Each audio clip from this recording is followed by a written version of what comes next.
Ladies and gentlemen, welcome to the W Podcast. Hope you had nice holidays and you managed to get some rest. We surely did, but now we're back with a brand new episode. I'm Wolvy SaucyJay here with me, the friendly neighborhood healers. And today we have a warm up episode for the year and for the next season because the PTR is now already up on the servers.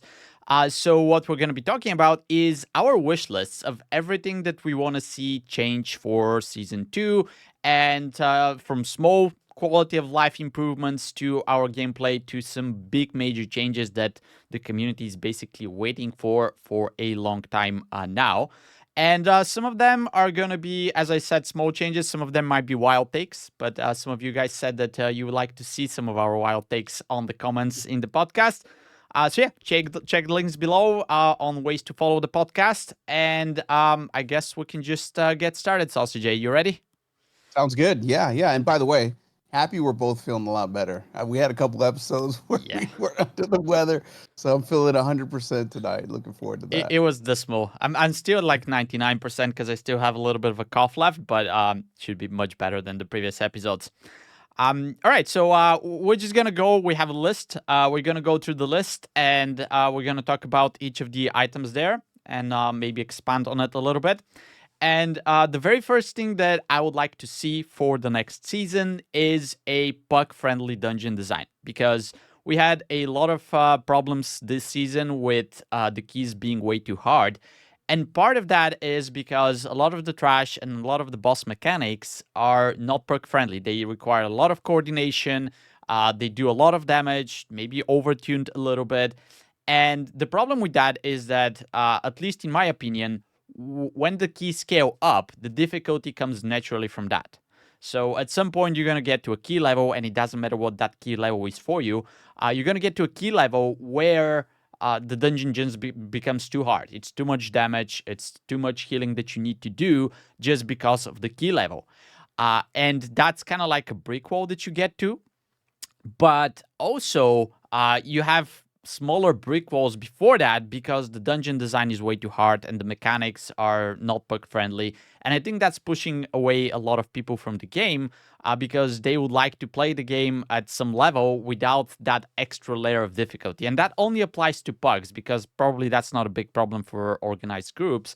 But in my opinion, if the game is a little bit easier in general, it's going to accommodate more people playing it.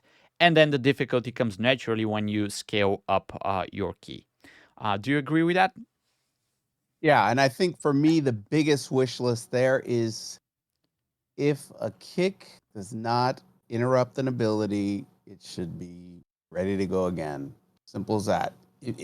That would be my wish list for that one for sure. Yeah, I don't know if we had this in the notes below that, but I think that, okay, you kicked.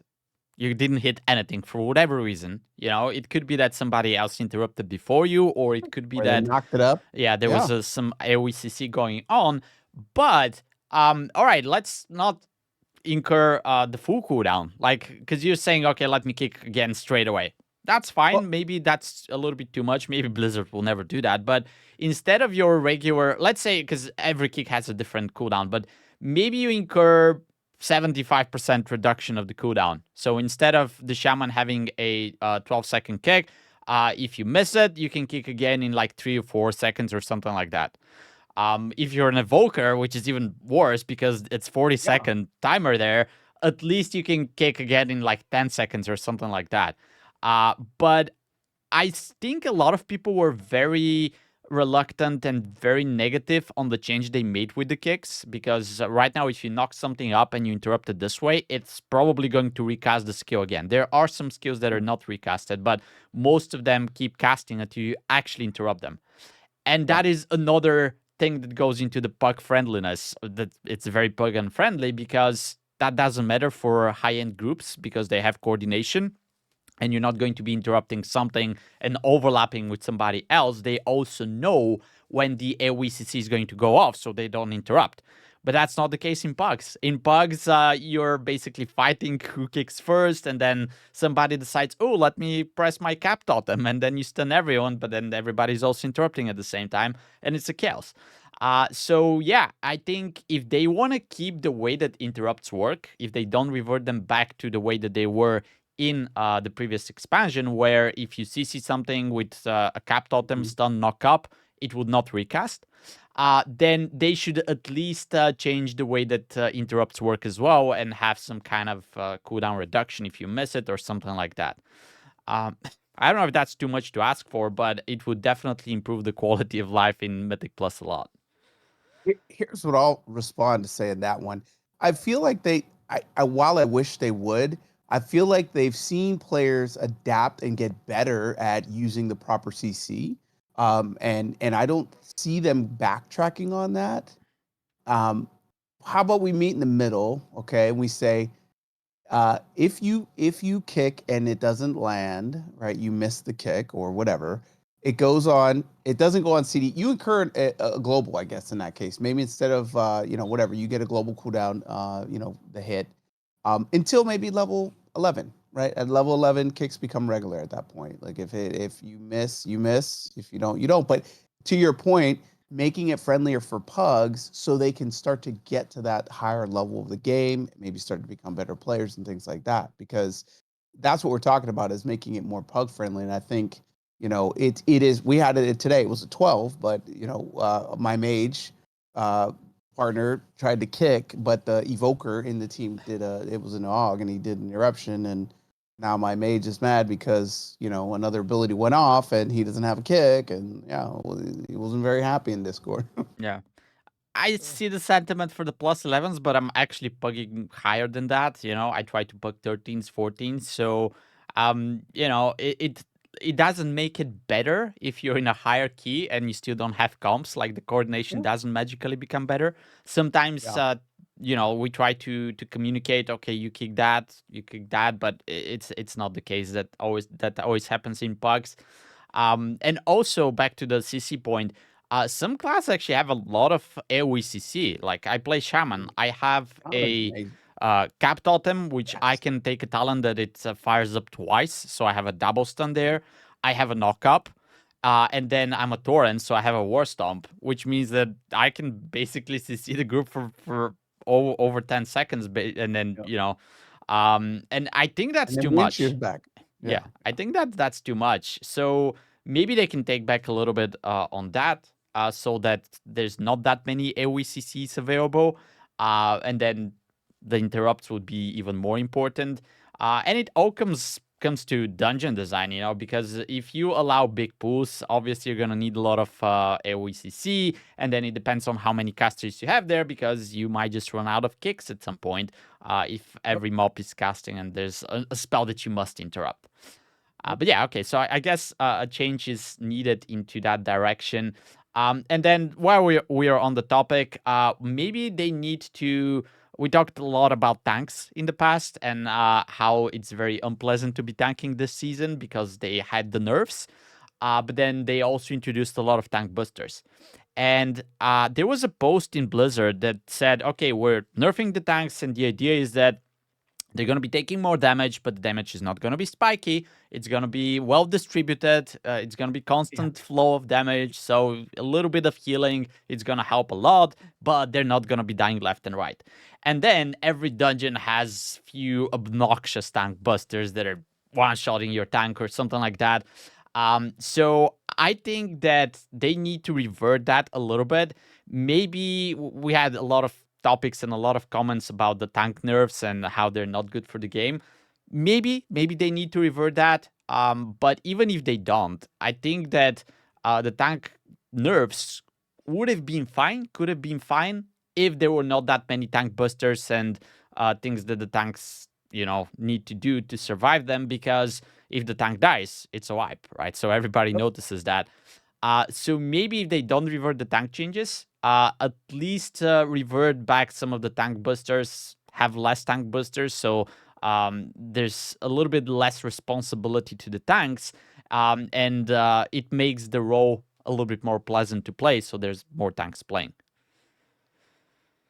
Yeah. I like that. I think it's an uncomfortable. I mean, I almost won't heal DKs. I have just really bad luck with DKs because it's going in fresh pool, like It's like I know if I don't see Icebound Fort pop the second before they're going in, I'm either doing pain suppression or mark skin or I'm doing something because they just fall over so easy. Even when they manage their blood chill properly, it's just sometimes they just die too easily, and it's frustrating. So yeah, that can't feel good as a DK either. And I'm sure that happens. Other tanks experience similar things. So yeah, I completely agree with you on that one. Yeah, I'm playing tank right now for a challenge that I'm doing, and yes, some of the tank boosters are obnoxious, and yeah, you just run out of defenses and you still die. So it's annoying, and I think some changes need to happen in that direction.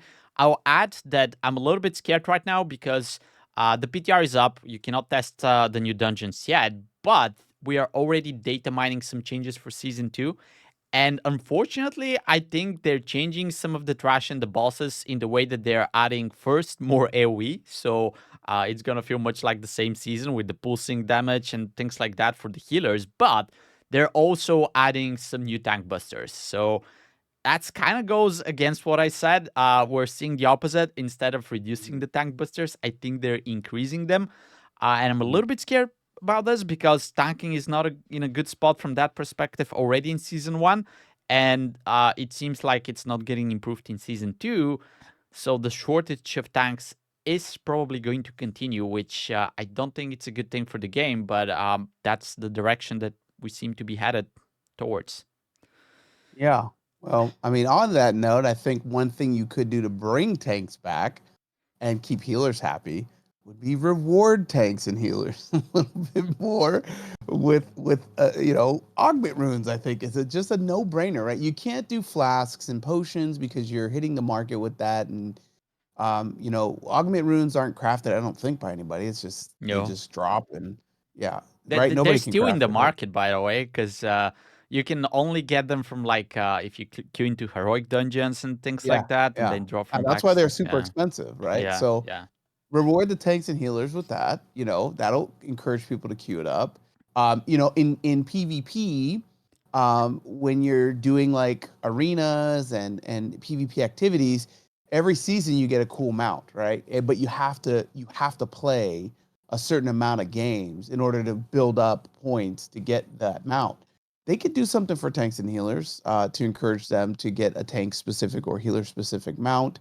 That's a little bit something extra, and that might encourage other players that are looking to that are mount chasers to try tank, to try healer. So there's another really cool, interesting thing. Yeah, sorry DPS, just pick up a healing set, pick up a tank set, and try to do something a little different. But I think it might be a fun way because there's a lot of people that love mounts, and there's a lot of people that like gold, and augment runes sell for a good amount of gold even today. And we're at the end of the season, and I don't think there's not like a tier 2. I don't think augment runes, so they're gonna maintain their value throughout the whole thing. So, and those won't have a huge impact to the market because it's not something that's crafted or you can farm. You can farm it, but you got to farm it in dungeons. So there's no real downside to rewarding tanks and healers with those augment runes and an amount. I think that would be my wish list for that. Yeah. Oh, I'll add two things. First, on the mount, that's a wild take, but I would love to see that. One of the things that I do in game is actually farm mounts. So having something like that, because I don't get the PvP mount, like I don't play enough to actually earn the mount, because it's certain amount of games that you need to. I don't know if it's win or just play, but it's a lot. I don't do that much PvP. But if there was one for Mythic Plus, I would be doing this every season. And if there's different ones for tank and healers, I would be doing the different roles as well. No doubt about that. But I don't think Blizzard is ever going to do something that's specific for a role and then skip the DPS. So if they do one mount for Mythic Plus, then that's not going to help tank and healers because everybody's just going to continue playing the role that they're currently playing. If they do add something for tank and healers, though, they will have to add one for DPS as well. Like, there's no doubt about that. Like, they're not going to leave the DPS out. It's not going to be fair. But even if they have one for DPS, I think that's still going to help in the bigger scene, the bigger picture, because there's going to be people like me who will be like, okay, I play healer, I'm going to get the healer mount, but now I'm going to switch roles and I'm going to go get the other mounts as well. Yeah. So naturally, the DPS players that do the same, they're gonna switch to tanks, they're gonna switch to healers, which is going to have like I guess a constant inflow of people trying the different roles, different specs, and maybe they like it. Maybe the DPS switches, and let's say it's a certain number of games that you have to play. It's not going to be connected to rating. And then maybe they like tanking. Maybe they like healing, and they are like, okay, let me play a little bit more on this character. So maybe this is going to help. Yeah, there needs to be some kind of I'm gonna call it mechanic, but there needs to be some kind of a mechanic that is going to make you play the other roles. And in fact, that just comes to my mind. But there is an achievement right now to play all the dungeons from the current expansion, The War Within, as a different role. So you need to play on Mythic difficulty. So you need to do M plus as a tank on all the dungeons. I think it could be M0 as well, right? It doesn't have to be a hierarchy, but there's different achievements for DPS, healers, and tanks. And there's one that then combines all of them into a meta achievement. And you cannot finish that right now because we haven't played on the dungeons that are going to be in Season 2 from The War Within. But once that happens, you're going to get that. I don't know if there's a reward. There might be like a title or something small.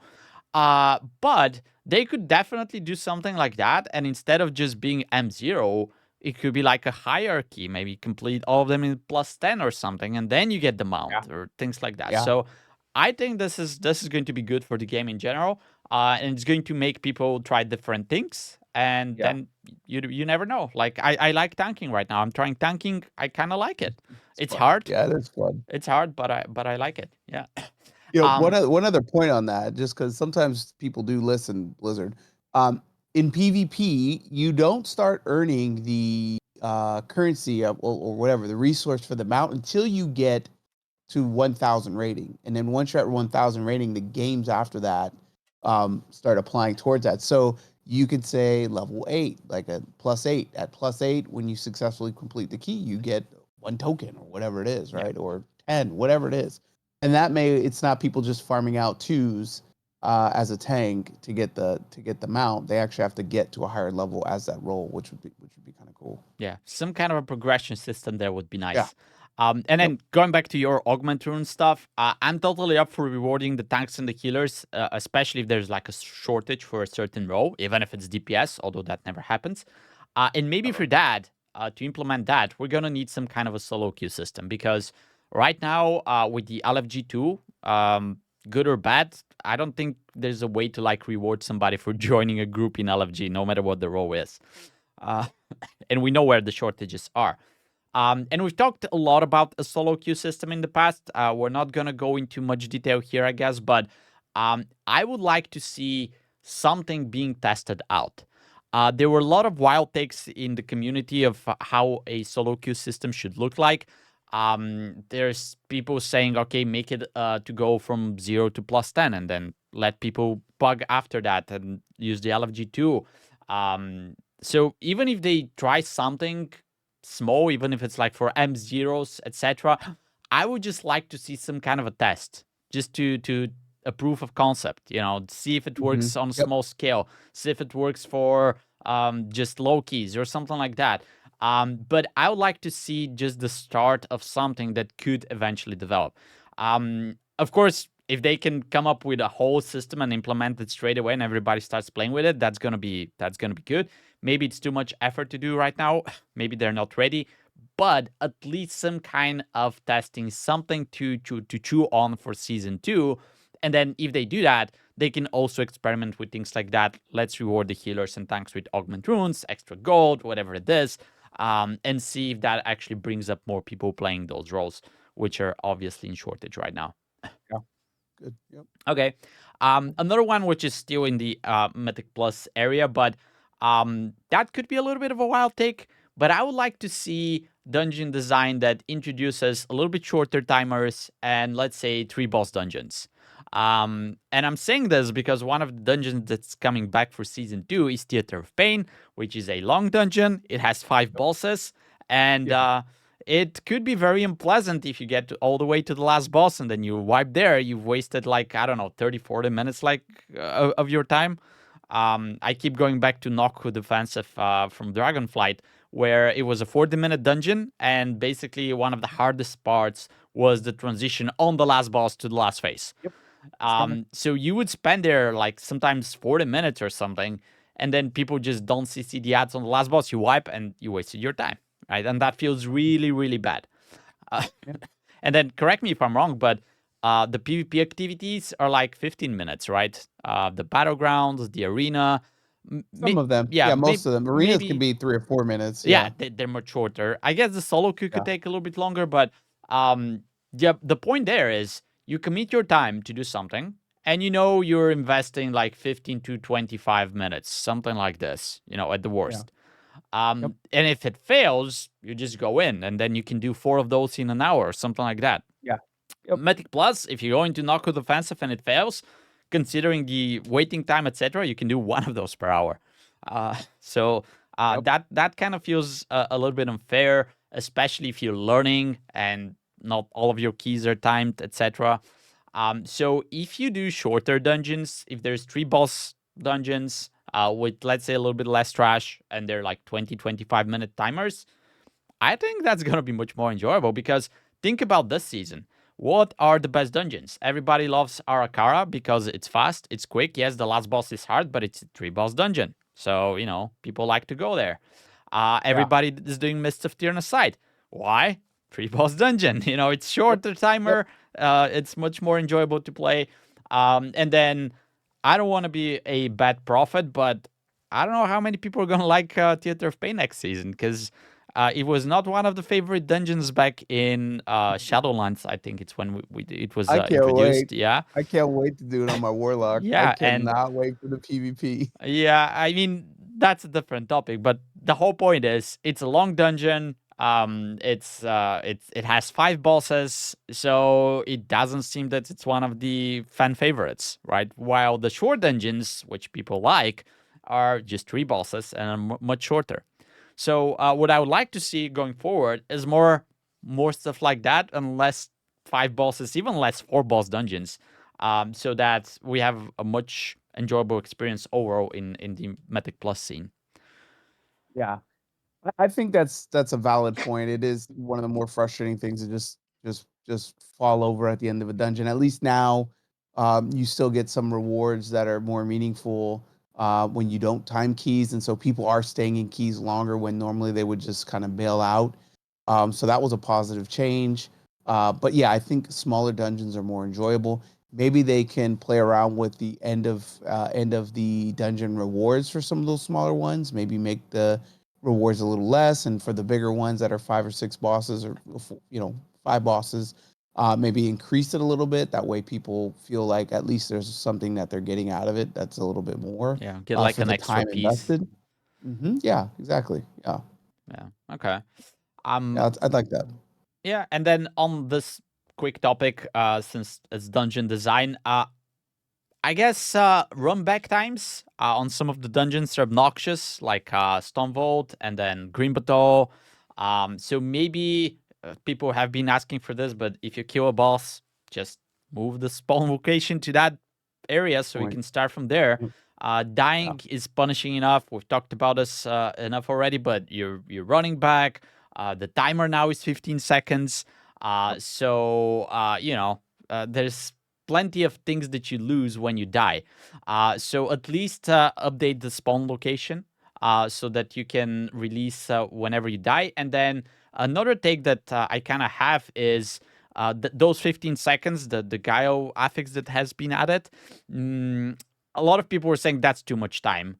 And I agree, it's too much time, but it also starts way too early. I think this affix is introduced at a +7.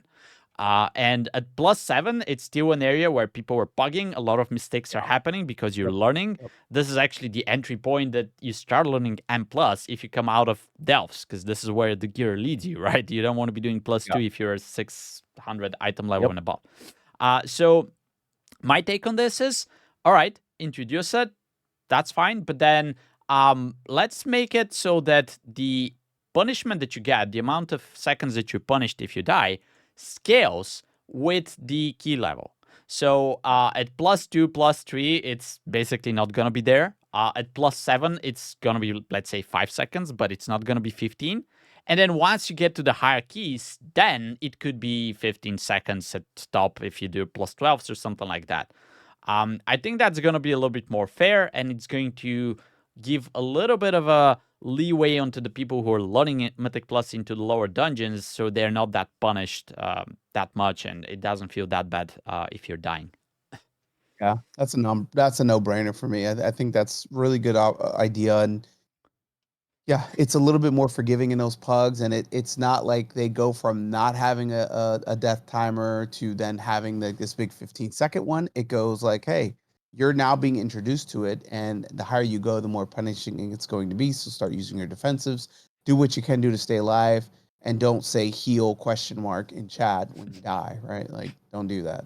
That should be, there's that system that the bad words are erased. So if it's like one heal, maybe they can add the. Never mind. That's a healer talking. All right. Next topic. This one is a little bit more specific to testing and then improving the dungeons as the season starts. But it felt like this season they waited a lot until they started changing some of the dungeons that were overtuned. We just got a few weeks back, we just got the nerf to the tank busters, which was like, I don't know, 10 weeks, 12 weeks into the season. And we felt like this was way too late. Those things should have been changed much earlier so that people could actually experience them and say, oh, okay, Blizzard actually does care about M+. They're trying to make it better. Let's stick along, because a lot of people quit at this point. So those changes are irrelevant to them.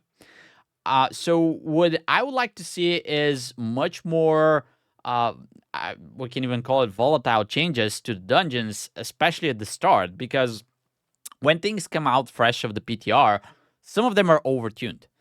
This comes back a little bit to how they test things, because on the PTR, your gear is scaled, so it doesn't matter what your item level is, you're always the same item level once you go into the Mythic Plus dungeons.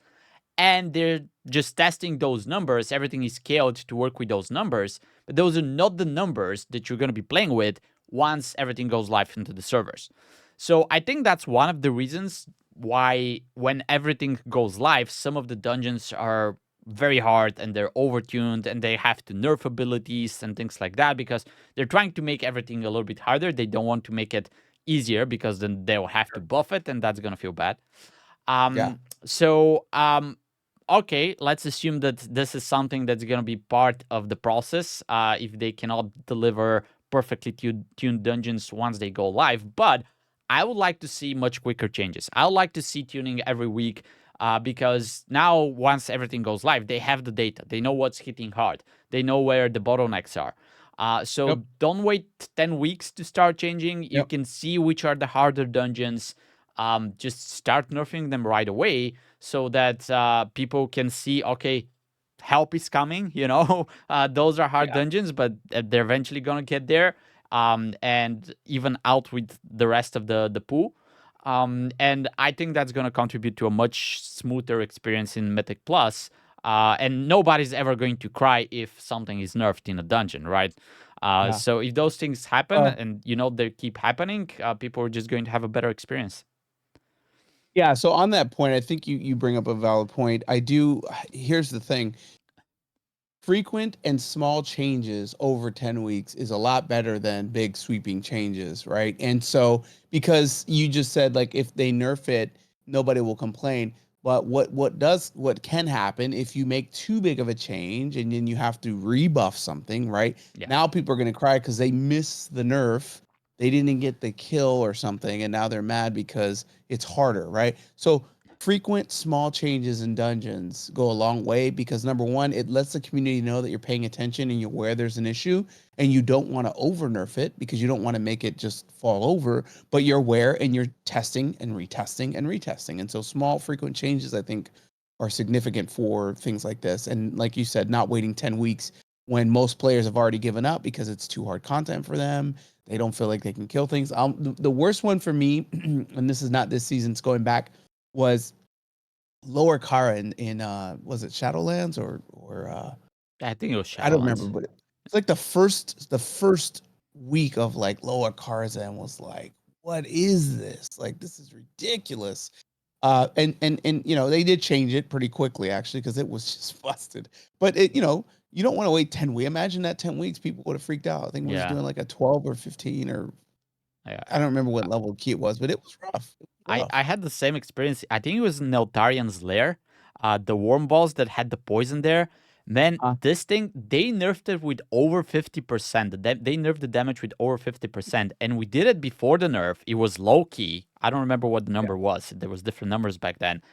I did more healing on my shaman in that low key that I do in raid for 5 men, and we still that's died. insane. Like That's crazy. and then they Yeah, nerfed the hell out of it, but it was yeah, released in that state. And I yeah, would also say something, you said, okay, small changes. I think small changes is something that they'll be more willing to do an experiment with easier, and they can do them more frequently. Because if they want to do a big change, and that's one of the reasons why big changes take so long, is because you don't want to do a big change like, okay, something's not working, let's make a big change, right? They need to observe, they need to figure out, yeah. okay, if we're making a huge change, what is this change going to be? And they need to test a little bit and see if it's a good change Yep. before they release it. So that's one of the reasons why big changes take so much time. You can't just throw big changes right away. They take time to figure out and then to implement. While the small changes, they can do those, and then I don't think they require that much effort to implement. So they'll be more willing to do more small changes, which is what we're leaning to anyway. So maybe they can definitely think in that direction. Yeah. Okay, so let's talk about the key depletion, because we have an announcement that keys are not gonna deplete below 12 during season 2 after you reach some certain IO, etc. And I don't know how people feel about this. I think that it's going to affect a very small percentage of the player base, because first 12 is relatively high. So not many people actually get to 12s. I got there on my main, but I'm definitely not pushing 12s on my on my ults, right? So that doesn't concern me almost at all. And then even if you are playing at 12s, at some point you move past the 12s, so you start pushing 13s, 14s, etc. So that change is not going to affect you at that point either, right? Yep. So this is affecting a very small percentage of the player base for a very short period of time as well, because after you move past 12s, that's irrelevant. And I think that this is why people are having a little bit of a negative perception of this. And I would like to see a little bit more on that direction. So it's good that they're experimenting. They're going to see how that area around the 12 works, if it's good, if it's bad, if they like the results. But maybe they can start working towards ways that people can experience that in different key levels. So one of the takes that I have on this is, what if you do not deplete your key right away? So your key basically have lives, and you can try it out. If it fails, you get another attempt on the same level, and then if it fails again, then maybe it depletes then. So that this no depletion mechanic is actually available to more people, and they can experience it by themselves. Maybe even like if you time a few dungeons, you get some tokens, and then you can insert them in your key, and your key doesn't deplete if you have this backup scenario. And it's up to you to decide when or whether that should happen. Do you agree with that, or it's just too wild? My wild take is a bit more wild. I just say no depletion at all. If you have a key that you can't do, go talk to the panda and drop it down, but just don't deplete it. There's too many disconnects. There's people that just leave keys when it doesn't go perfect, and the key holder basically gets punished for that. I don't really understand the reason. You're not giving people the opportunity to experience that level of gameplay sometimes for enough time. They you go through first pack or first 2 packs. You think about Grimbatol. It's very common for people to wipe on the first pack. It's very common to go up those stairs, or not Grimbatol, Siege of Borealis. The first pack in Siege of Borealis, even Grimbatol with the dragon, like the knockback, people get knocked into the cavern. Like there's things that can go wrong. Somebody gets upset, they leave, right? And now your 5 just became a 4. Your 4 becomes a 3. It's not really why. Like let players experience it and learn and get further and further into the key, maybe with different groups. And why punish them at all? What's the upside of depleting a key? I just don't see the value of that. I can have a take on this because Sure. I've played on the PTR and some tournament realms, etc. And there, even right now on the PTR, you have like this little scroll which allows you to change the key level of your keystone. So you can set it to 5. If it fails, it goes back to 4, but you can set it immediately back to 5, right? So basically, there's no depletion there. And the problem with that is that it's fine for testing, but if it goes live or if you go into a tournament realm, um, what happens is you go into, let's say, a Stone Vault, you pull everything there before the first boss. If it Sure. fails, you just zone out and you try again, right? Yeah. And that kind of makes it feel a little bit like a raid boss, because what do you do in the raid bosses? You do the same thing. You Yeah. pull, you Sure. wipe, etc. Right? And I don't think that's the kind of gameplay that should be available in Mythic Plus. I think the depletion kind of installs into you the feeling that, oh my god, we cannot let this cast go off, right? Because if you know that it doesn't matter and you can just go back in and try the spool right away again, you're not gonna care that much. You're not gonna play that carefully, etc. Yeah, Sure. maybe if you get past the spool and then you start pushing the key, actually, it changes a little bit. But I think the depletion needs to be there in some form so that you're incentivized to play good. And that type of gameplay where you just go and do the same thing and you progress a raid boss in Mythic Plus is not available. I don't think that's gonna end up being nice for the M Plus. This is Okay. what. So Yeah, go ahead. yeah. So here's the thing. If we're talking about people at 4 and 5s, they just want to get to higher keys and they just want to get gear and crests and Valorstones. So they're not pulling whole things. Now, at the high end of the game, right? Sure. That's the strategy, right? I see it all the time on stream where they're, especially during Dragonflight, it was like, I mean, it was like raid. It was literally like a raid. They were calling out every kick, who's supposed to Yep. do what kick. The whole thing was just completely scripted in a very coordinated fashion. And so that's a very small percentage of people that are going to do that. Even in a pug, let's say even at 9s and 10s, nobody's trying to min max like massive, massive pools in a 9 or a 10. They just want to get through it, get their crests. So you're in that scenario where you're talking about not depleting keys because somebody's trying to raid test the dungeon. That's a very small percentage of players that are really at the high level of the game. We're talking like in this current state, 18s, 19s, and 20s. But because of those players, you're now punishing. So maybe we compromise. So let's say keys don't deplete until 12. So any key under 12 doesn't deplete. Once you hit 12s, you won't deplete. But at 13, if you fail, it goes back to 12. All right, so here's a 15, if you here's a fail. question for you though. At low levels, as you said, 3, 4, 5s, people are still learning. So Yeah. you have no idea what's going on. You try your own key, and then you fail. If the key doesn't deplete, right, you're gonna try it again. And at some point, because this happened to me, I started the fresh character right away. Some keys you actually get people to queue up, which are geared for like 12s and stuff. Like I don't know Yeah. what they're Yeah. doing. They're Yeah. farming It's crests or true. something, right? But Yeah. Yeah. basically, in some keys, this is how the LFG2 works. Sometimes you just get Yeah. carried, right? Sometimes you just get carried. So now, if my key doesn't deplete, I'm gonna try a few times. I'm gonna get lucky in the LFG2, whatever that is. Jackpot season 2. A guild queued Yeah. into my key. Yeah, so Yeah. now I go up a key level and I Yeah. still haven't Yeah. learned the dungeon. Like I still have no idea what's going on, right? But now I Okay. am even so I was at a key level where I was learning. I didn't learn. I got carried. And now I'm on a higher key level where I still need to learn, but now my gear is also behind because somebody Yeah. managed to push my key Sure. level. Yeah. So isn't that like going to be bad overall if it keeps happening, and it's going to keep happening because if your key depletes, then you have to go back to that level.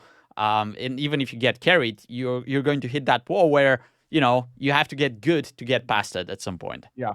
I'm gonna say something, and I know somebody listening is gonna be offended. I love you, trust me, but augmentation evokers that are just like 25, 2700, Yep. pretty much carried. And I will go so far as to say a lot of enhancement shamans were getting invited to keys because they were enhancement shamans with bad gear and they're not playing right, and that happens. It They happens. need to be doing a lot So of damage, right? yeah, and they're not right. They're under the tank sometimes, right? The augmentation evoker that just says I'm an aug and I'm meta, so bring me, and they don't know what they're doing, and you're like, this guy's not even doing the things right.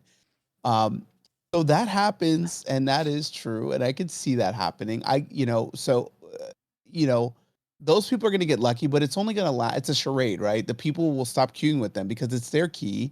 You're going to look at how many runs they've done successfully, and if you see some guy with, let's say, in this current state right now, if I go into a thing and I see a DPS, let's just say for example, or whoever that has a 10 or 11 key and they have a 1800 rating and they're 619 or 610 item level, I'm probably not going to queue into that because and I see that they've only ever done one level 10, let's just say for example, probably not going to queue into that as a healer because something doesn't feel right.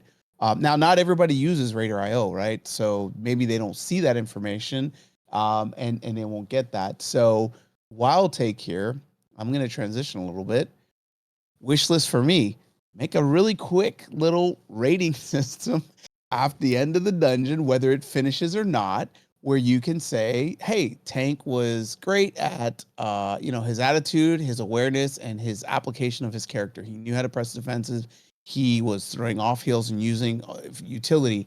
The enhancement shaman was rude, threatened to leave the key.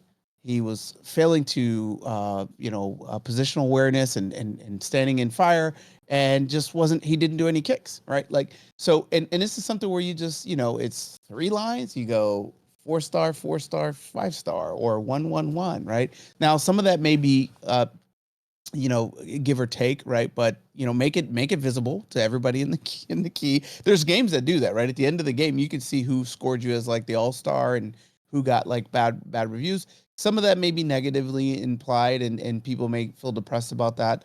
I don't know how that goes, but that's a wild take that I think I would love to see in the game is a rating system for players' attitude, awareness, and application. I agree with this to a certain level.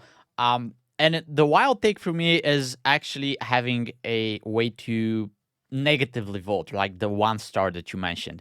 Because I'm unfortunately I'm one game Andy, but I used to play some games back in the day, and I think it was one of like the Dota team games where you play with 5 other people, and then at the end of the game, you were only allowed to choose the MVP if you wanted to. Like you could vote Mm. for that person, and if you don't want to vote, you don't want to vote, right? But there was like no negative type of voting. So Oh, the idea there is if somebody performed really well and like you were impressed by them, obviously you cannot vote for yourself. You could vote for somebody else to be the MVP. And if somebody, let's say, if the tank was like doing those pulls, they never died and they interrupted everything, and you're like, oh, this guy carried the dungeon, you can definitely yeah. vote for them. And then I agree this rate if there is a rating like that, and it doesn't matter how many different things you can vote for, but that should be visible so people can see, okay, this guy definitely performed well in some dungeons, and I guess it has to be bugs because it doesn't make sense to vote in an organized group. But this Sure. guy got voted by other players in the pug with a good rating. So now I kind of can rely on him. I know that he's a good Mhm. player. I know that he's not gonna like quit, etc., and so forth. And I think that's gonna be good for the game. I definitely think that could have some positive impact. I don't think though that if you have negative ways to negatively vote people, that's gonna be sufficient because there's I think we can agree on this, but there's a lot of toxicity in Mythic Plus specifically. Yes. And Yes. I will give an example with the way that the one thing that kind of has like a negative voting is if you're, let's say, doing time walking dungeons, which is like heroic level, whatever. There's a way to kick somebody. You can vote to kick somebody. Yeah. And if everybody in the group votes yes after you initialize this voting process, they kick the people out of the group, right? Yes, all Yeah. 4 other people need to agree, but I've seen some very toxic things happen there. So people would try to vote, let's say you're playing tank, whatever, and then you see that there's a DPS that's below the healer. people would vote this person out because he's doing bad DPS, right? So it's not like he did something. It's not like he said something bad. Sure. He's just learning the class. He's not a good Yeah. player. But I don't Yep. think that should be a reason for you to be kicked from that dungeon, right? Which is Yeah. basically that negative vote working. But people do that because they Yeah. have the True. opportunity. The system is The there. power's there. Yeah, Yep. they utilize it in ways that they shouldn't be. So if there is a negative voting, I think that people would be like, you could be the best player, but maybe you said something and you triggered somebody. And it could be like, I do that sometimes. I try not to, but I see somebody like not kicking, for example. And I'm like, hey, can you please use your interrupt? Yeah. And some people would take it as an advice and they would start using it. But some people take it like, ooh, this guy's telling me how to play my class. Who the hell is this guy? Like, why should I listen to them? And they reply to Plus, me. we have a pally tank. I don't need to kick. I don't need to kick. Yeah. So, and then the person replies back, and then it becomes this pointless argument because nobody's ever going to win it. Like, people are not going to change from few lines that you type in chat in Mythic Plus. So, in situations like that, they would start using this negative voting as a way to revenge whatever happened, whatever arguments they have. And those arguments are not necessarily going to be relative to how you performed because somebody said something, right? You could be the top DPS, but somebody can vote you that And you're bad because, yeah. So I don't I see think the that. negative system would be impactful, but if there's a way to only positively vote, and basically your negative vote would be not voting, but that doesn't affect your score. Yeah, so maybe that's something that they That's can. a good idea. They can work on. I like that. I think it's a good compromise. Yeah, for sure. I think that would work. I like that. All right, and then just to add a little bit more on the wild takes from Mythic Plus, and that goes back to everything we said so far. But we said there's a shortage for tanks, there's shortage for healers. We introduced some ideas on how we can make them play and make more people play those roles.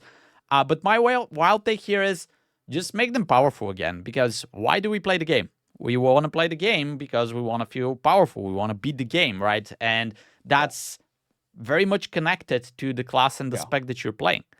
And that's why we have meta. That's why people switch the tunes that they're playing. Because if whatever you're playing is not powerful, you want to be powerful. So you go and play Enhancement Shaman or whatever is popping right now on the meters, etc., right? But if the whole role that you're playing is kind of diminished, as the tanks and the healers are basically last season, then people switch to DPS, right? that's what's popping, that's what's meta, and there's no players left playing on those roles. So I think, and I don't see how that's bad. Like, if the tanks and the healers are powerful, there's going to be more people playing those roles, which is going to contribute to more keys being completed because you're not going to be stuck in LFG, etc. So make them great again and make them enjoyable so that people are not running away and playing only DPS. Yeah. Now, when you say define powerful for you, because I'm curious what that means for you. Oh, that's kind of like the wild take. For tanks, I guess if you revert back the changes and they become unkillable, maybe that's pushing it a little bit too far. But a lot, like, one of the reasons that the tanks are not enjoying the current season is that they're dying left and right. They require a lot of healing from the healer. So it's kind of like out of their hands at some points. So at least removing the tank busters, I guess it's going to make them more powerful. And for the healers, it's kind of like the same thing. I've talked about this before, but once you start pushing your key up to a certain level, yes, you have to heal the incoming DPS and the boss mechanics and the pool sync AoE, etc. But at some point, you kind of become irrelevant as a healer, whether or not you're being there or not, because you are now dependent on whether or not people are pressing their defensives, right? Yeah. Even if at certain key level, even if you press your cooldowns as a healer, if people don't press their defensives, they're gonna die, right? It doesn't matter how much healing you're doing. And this is why I think healers do not feel powerful, because you are dependent on not only people pressing their personals, but also Partnership. Yeah, also group defensives like the Mage Barrier, the Zephyr, etc. Right? Yep.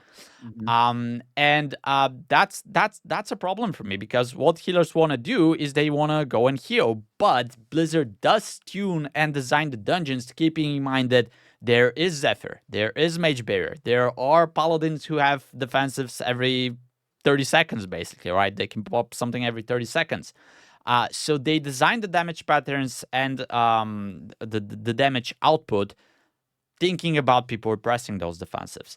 Mhm. And in PUGs, that's not the reality. Yeah, like they would be pressing them, but there's no coordination. So there's gonna be an AOE where people just don't have the defensives, even if they're pressing them, etc.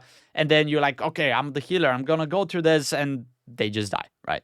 So I don't know how exactly they're going to make the healers more powerful. My take is just remove all of those defenses from the game, have everybody just have one, and it could be on a longer cooldown, but it's gonna be like, oh, everything went wrong. Now let me press my button to survive. Not Yeah. like, all right, now I need to have this spreadsheet of this boss, on the first AoE I'm Yep. pressing this, on the second AoE I'm pressing this, on the third AoE it's gonna be my potion, and then hopefully they press Zephyr for the fourth because I'll have nothing left, right? Yeah. So let the healers heal more from that perspective, be able to heal more, have less defensives, and then that's gonna make them feel more powerful and hopefully make the role better in game overall. Okay. So I like that. But here's me for powerful. I'll give you two examples Okay. from a healer perspective. I don't know if you ever fought the raid boss Halfus. I don't remember what raid it was, but Nope. there was this mechanic where there was like a dragon in the back, and then there was this big ogre guy. He was skinnier, but he was an ogre guy. And this was a 20-man or 25-man raid, and there was like these cages with these drakes in them, and you would unlock these cages and you get a buff. And this is when Discipline Priest when you did damage, you healed. Well, one of the cages, when you open the drakes, you got a major damage increase, And back then, there was no limitation to Discipline Priest's damage in equation to healing. And so when you got this mega buff, you could single handedly heal them all. It was absolutely amazing. It was so fun. That felt amazing. Um, did you do PTR for War Within? Yes. Did you play Holy Paladin? In the PDR, yeah, I did.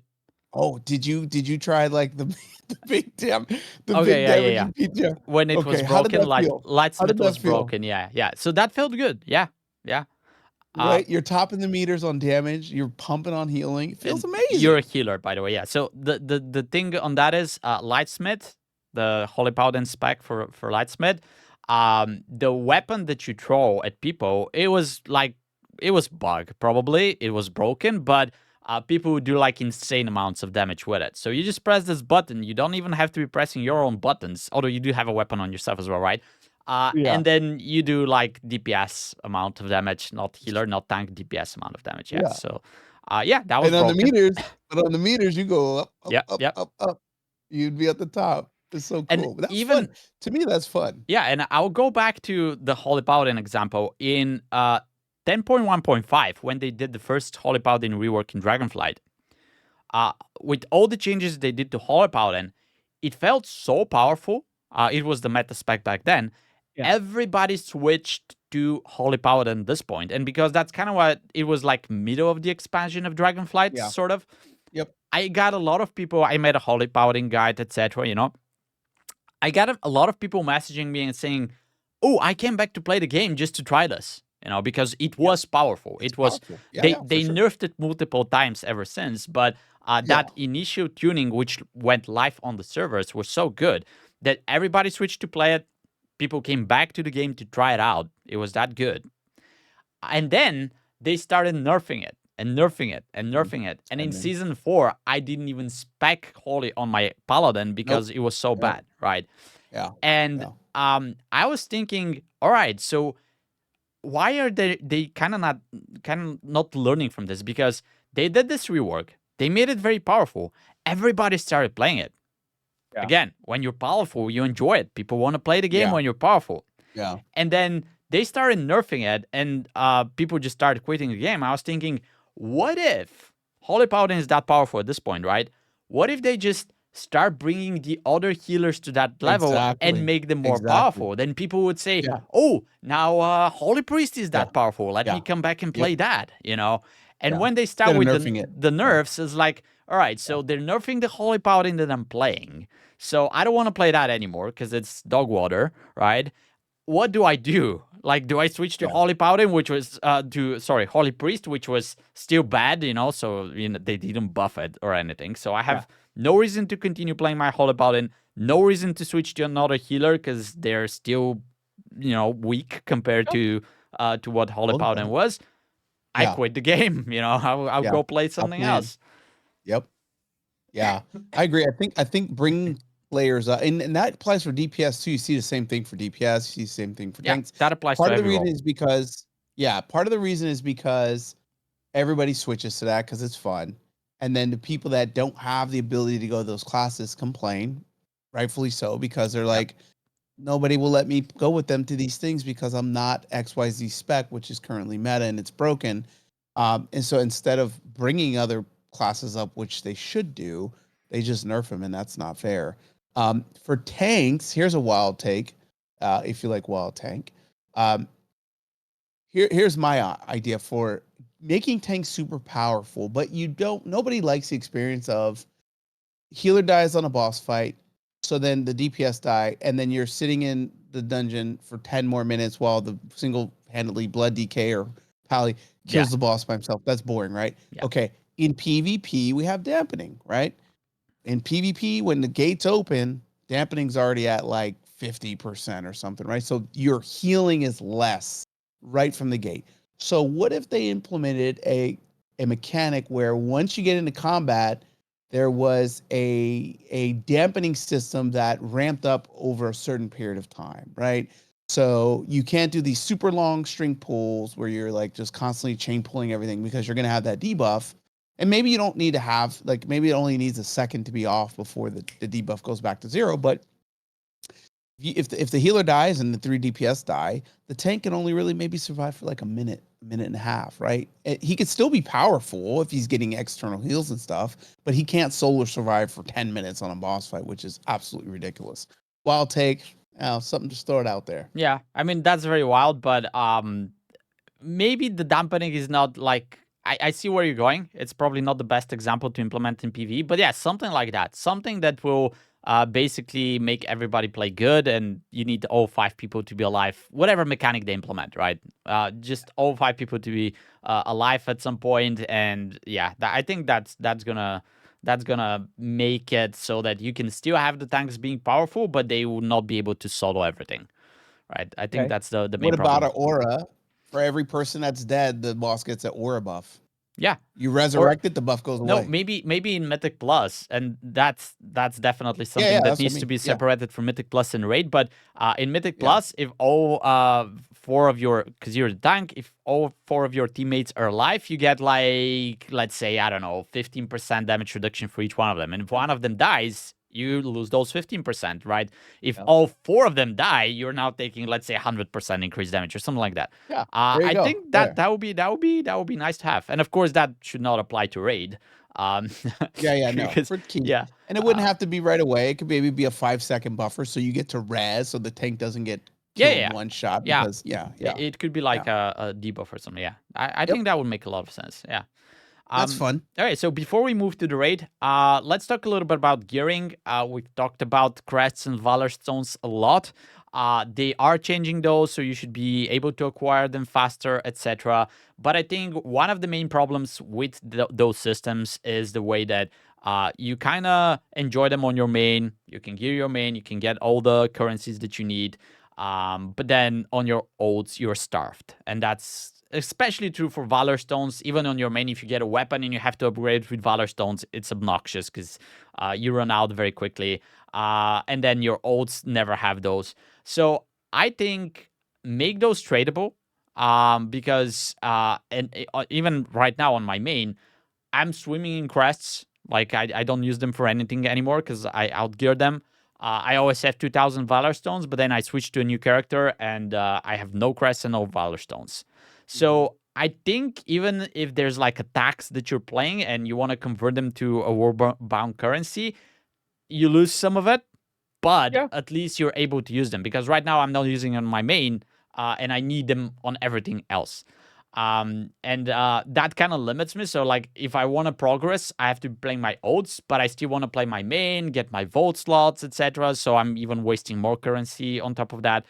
So just make them more bound tradable. I don't think that's going to require much effort, but it's going to do wonders for making everything a little bit more old friendly. Yeah, I love that. I think it's amazing, and I wish they would do that. We've talked about this with like PvP and honor and things like that, and you can trade it. I think that makes sense. I wish they would implement it, but my wild take with gearing is this. I play PoE, and all gear is tradable pretty much forever, right? You can unequip it, send it, put it in your bank, and pick it up on an alt. You can put it on a marketplace. You can trade it to your friend. There's no there's no like I don't see the negative side effect. I mean, there's currency, there's a marketplace, and people trade currency for different gears, and people still go and farm, and people still go and do stuff, and so maybe not that loose. Maybe as a first step, your gear is just warbound. So any gear that you get your Gale of Shadows, and heroic, and then you get a mythic track in the vault. Maybe you could send that heroic piece to another one of your alts, or let's say you want to put a character, you don't want to play a certain spec anymore or certain class anymore. You're going to go to another character. You could send a couple pieces of loot to that and make it locked for 10 days, 30 days, whatever. So you're not abusing the system by, switching to different things to exploit it. Maybe make it a 30-day lockout or something like that. But allow at least there to be some, because I'm sure there's people that still don't have some of the pieces. That I know several people that their main character doesn't have pieces that they want that are bis that their alts have. Yep. And how frustrating is that? I mean, that's crazy. Yeah, and even vice versa. You just sparked an idea in my head talking about this because I kind of agree. One of the bad things that we have, I don't know how bad it is, but like I don't like the Great Vault in the sense that it's RNG, and at some point, even on my main, like there's several weeks in a row that I get crappy vault because I either have the pieces or it's not the slots that I need, etc. Yeah. So what if that gear that you're getting on your old, so let's say you farm for something, right? Gale of Shadows. You get it on your main, that's fine. You upgrade it, you use it, it's not warbound. But then you're still playing your main, right? You can go into that dungeon and it can drop for you again, you know? So instead of you trading it to somebody else, you could instead somehow trigger a mechanic where you can send that in the vault of an alt that you're playing, right? So this way, they could do it. Yeah, and you still have to play the alt to like, let's say, unlock that somehow. But they can connect it this way. So this is going to solve the problem of you have gear that you basically have to vendor or disenchant because you already have it. And then it's also going to improve somehow the Great Vault, which is pretty bad experience half of the time or even more, right? So that's going to be shooting two rabbits with one bullet. Yep. And I think they already have the mechanic in place, because if you have a tier piece and you go on raid and it drops, you can't even roll for it. So they know you have the piece already. Yeah. So that mechanic is already in place. The fact that they know you have something. So that could be done. That's interesting. Yeah. It's not going to be hard to implement as whether or not they're going to do it and how it's going to work. But yeah. All right, let's talk briefly about affixes as well. The first thing that they're changing this season is season 2. I mean, is the way that the affix at plus 12 works. So right now, at a plus 12, you get a flat increase of 10% more damage and healing that the mobs do. And then the key scale, every key level adds 10% on top of that. On season 2, they're changing this so that there's no that initial bump of 10%, but then every key level is going to scale with 12% instead of 10. Now, the problem that we have in season 1 is, and I think they kind of acknowledge that, is that we have this brick wall at the plus 12 because that jump becomes way too big. It's huge. Yeah. And it could be the case you're easily timing your 11s. You could be even like 2-chesting Dawnbreaker plus 11, and you can't even do the 12, right? And this is what my guildies do. Like they'll drag me in for keys every now and then. They would do 10s, they would do 11s, but they wouldn't even try 12s, right? Yep. So that makes the progression curve of Mythic Plus very edgy. Even after 12, you would do a 12, and then you're like, oh, I don't know if I can do the 13, or I don't know if I can do the 14, etc. And I remember playing back in Dragonflight. Obviously, the keys there would scale differently because we would do 20-something keys. But I remember I would like push 23s, I would push 24s, and I would time these keys, and I'm like, man, that was hard. But now I'm ready to go and try the next level. You know, I'm ready to go and try 25. I know it's not going to be easy. Maybe I'm not going to, but if it's a good group, we can definitely time the key. It's achievable. Yeah, it's achievable. Right now, it's like, oh, all right, I timed the 12, I timed the 13. I'm not going next level, man. It's not happening. It's pointless. I know I'm going to waste my time. And it happens it happens from a main, it happens for my ults as well. Like, I would time on 11 on some of my ults. I'm not even considering the 12, right? I'm out of there. I'm done. So having that progression curve being so edgy is something that it just makes people quit. Like, I haven't quit the game, but I basically quit pushing at some point. And that was not the case back in Dragonflight because the progression curve was much more smoother. So I would be incentivized to, I know it's hard, but I can go and try the next keystone level. Right now, that's not the case. So I like that they're removing that bump that you have from a plus 11 to plus 12. But in my opinion, instead of increasing the amount of percentages that the key levels jump with, they should be reducing it so that they make the curve much more smoother, and you just have incentive to go one key higher, right? The only thing that this is going to change is instead of, let's say, the world first sweats, instead of them pushing plus 20s right now, or whatever they're doing, they can go up to like 22 or 23. But who cares? Like, let them push whatever. Like, I would watch this on Twitch. I don't care if it's a plus 20 or plus 23 right now. I'm not getting there. I'm not going to be playing this. I don't think they care either. It's basically the same to them. They reach a wall at some point where they just cannot push the next key without any help or whatever, like the ring, whatever. So nobody cares about that. The people that are going to be affected are the people that play in the middle of the pack and they want to progress the next key, and right now they can't. So that's definitely a change that I would like to see for next season. Yeah, and I mean, even then, it doesn't even have to be so linear. I mean, there could be scaling, right? It could start out lower at the lower keys and just ramp up higher at the higher end, right? And that, even that curve doesn't have to be a smooth curve. It can actually exponentially increase the higher you get. That way the really small 1% or 0.5% folks can, really push as hard as they want, but it doesn't punish the people at the low and mid keys. They can still feel like it's achievable. They can get better, and so I agree with that 100%. And it is exponential right now, but I think that they should move the curve a little bit, if that makes sense, so that the exponential, the harder the keys become, that point is moved a little bit further, so that people who play, let's say, that 10% to 1% pushers, they have a little bit of an easier time, and they can see that there is a next step that they can get to. Because right now, at some point, you're like, I'm done. There's no next step. Like, this is what happened to me this season. I managed to somehow push to 3K IO, and I'm not even gonna bother trying further, right? And in previous seasons, I would get further. Like, I would get 31, 32, 33. This season, I'm done. Like, I don't care, So yeah, that's one thing. And then kind of connected to this, but one of the affixes changes they did this season is that after you get to a plus 12, there's no weekly affixes rotating anymore. It's the same for affixes, which is the Peril, Fortified, Tyrannical, and that 10% increase, right?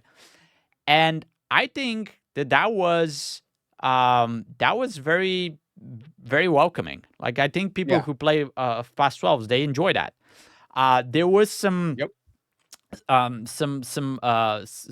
fear that it's not going to be good for people who are pushing high keys because it's going to be the same for them. But I don't hear that sentiment, right? They might be a little bit done a little bit earlier with their pushing throughout the season, which I guess it's fine for them as well. But I haven't heard anyone complain, oh, there's no affixes past 12. In fact, I've No. heard the other. Like, I had people come Yeah. to me and say, I actually don't play below 12 anymore because I don't want to deal Yep. with those stupid affixes, you know?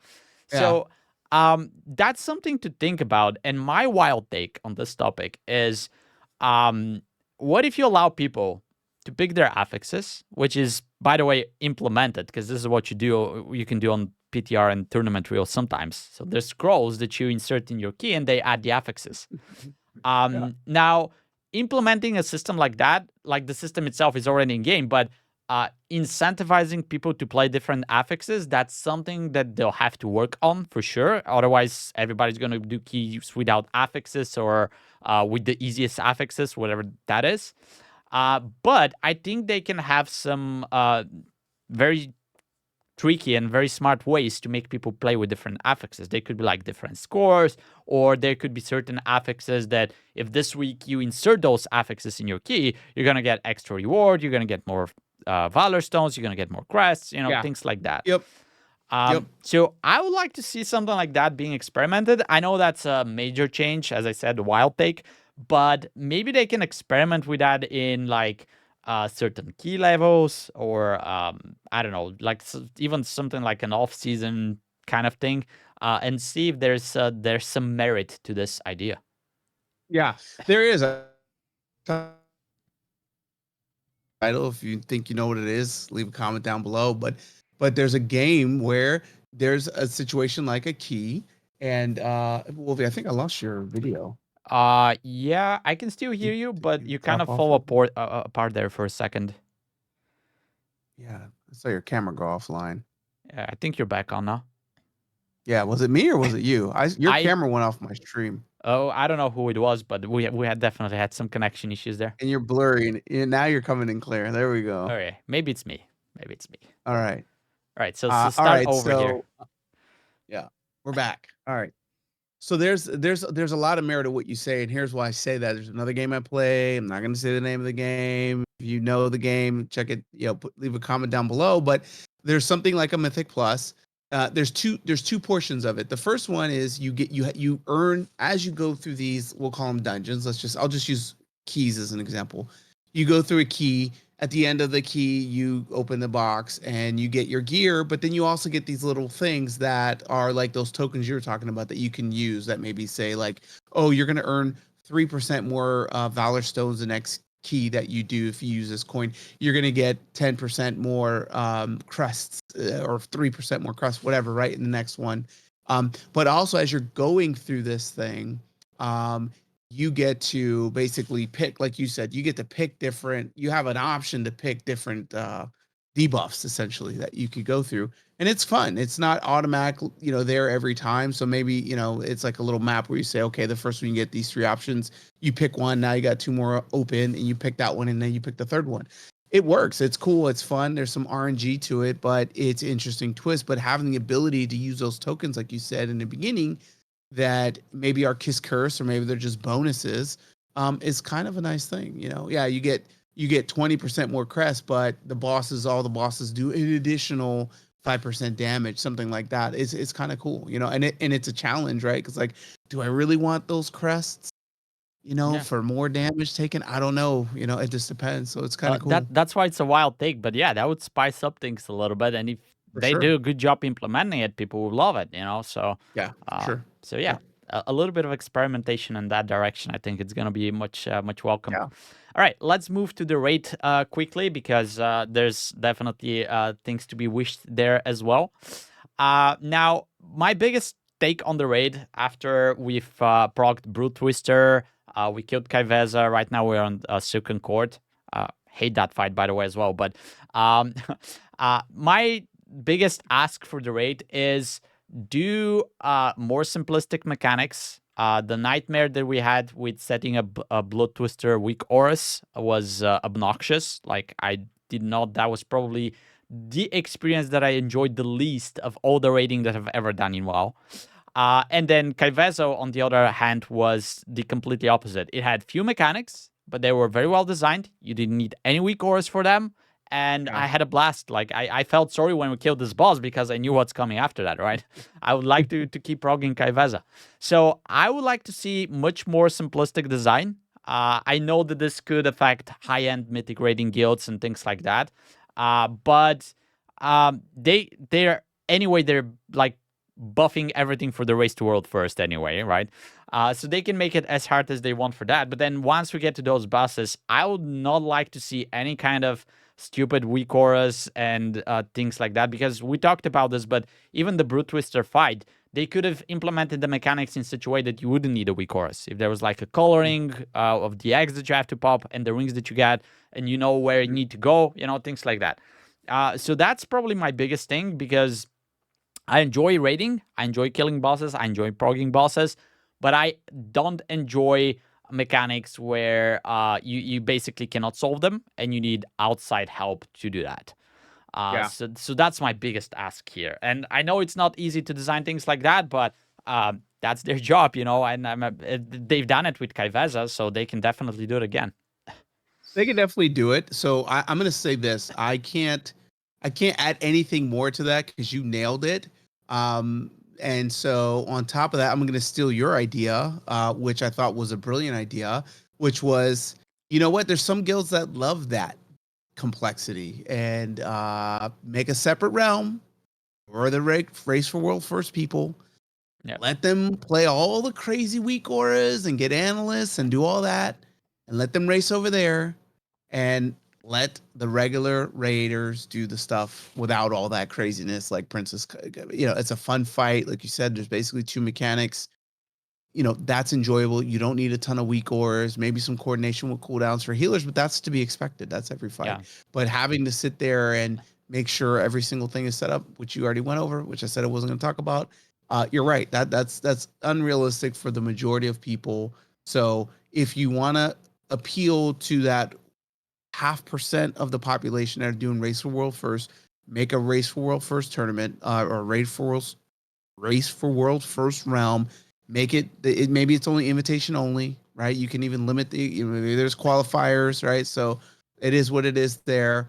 You can make all the bosses the same, but add elements for those folks there, and then leave the regular stuff to us. Yeah. But a lot of the raid is designed for that group and the challenges, and that's why we have Shifting Sands buff, because people still at 636 with 16% healing and damage increase, still having a hard time on Kaivezo, and that maybe that's where they need to be, and that's fine.